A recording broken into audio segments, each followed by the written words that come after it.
امام بچپن میں امام زین العابدین کی گود میں تشریف فرما، اور ایک ان کا محب شیعہ آیا ان کے پاس کچھ درہم لے کر کہ مولا یہ آپ کی خدمت میں بطور نذرانہ پیش کرنا چاہتا ہوں۔ کتنا اچھا کام ہے، لیکن کسی غلطی کی وجہ سے ایک بہت بڑا کار ثواب، اس کا اجر ضائع ہو سکتا ہے۔ امام تشریف فرماتے، امام نے چند درہم تھے، ان میں سے کچھ درہم اٹھا کے ایک طرف رکھ دیے امام باقر علیہ السلام نے بچپن میں۔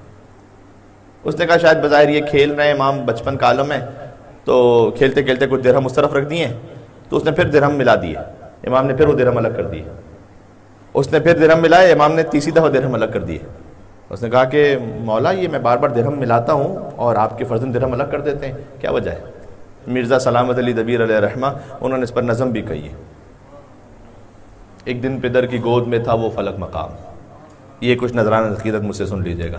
ایک دن پدر کی گود میں تھا وہ فلک مقام، ایک شیعہ لایا نظر درہم پہ امام، سجاد کے حضور وہ درہم رکھے تمام، درہم سے کھیلنے لگا فرزند نیک نام۔ کھیلنے کو بڑی خوبصورتی کے ساتھ انہوں نے وضاحت کی ہے کہ کھیلنے کا مطلب یہ کوئی دنیاوی معاملے کو نہ سمجھنا ہے۔ درہم سے کھیلنے لگا فرزند نیک نام، بحر میں لکھتے فوراً کیا عقل دی تھی خالق روز حساب نے۔ اب یہ دنیاوی کھیلنے کا معاملہ نہ سمجھنا، یہ عقل بھی دی اور خالق روز حساب نے دی، یعنی اس کا تعلق وہ حساب کتاب سے۔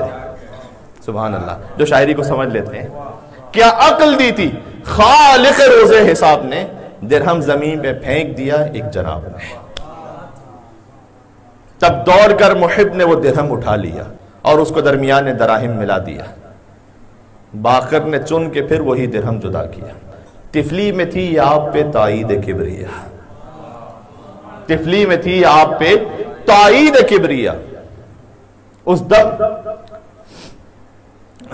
محب کو شہ کے تحیر بڑا ہوا، لکھا ہے 3 بار یہی ماجرا ہوا، اس دم محب کو شہ کے تحیر بڑا ہوا۔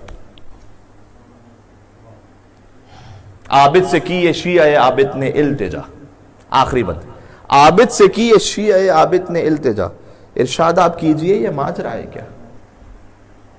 شہ نے کہا یہ عادت طفلی نہ جاننا۔ سبحان اللہ، اگر آپ جاگ کے سن رہے ہیں تو میرے ساتھ دیجئے گا، ہوگا امام بعد ہمارے یہ محلقہ۔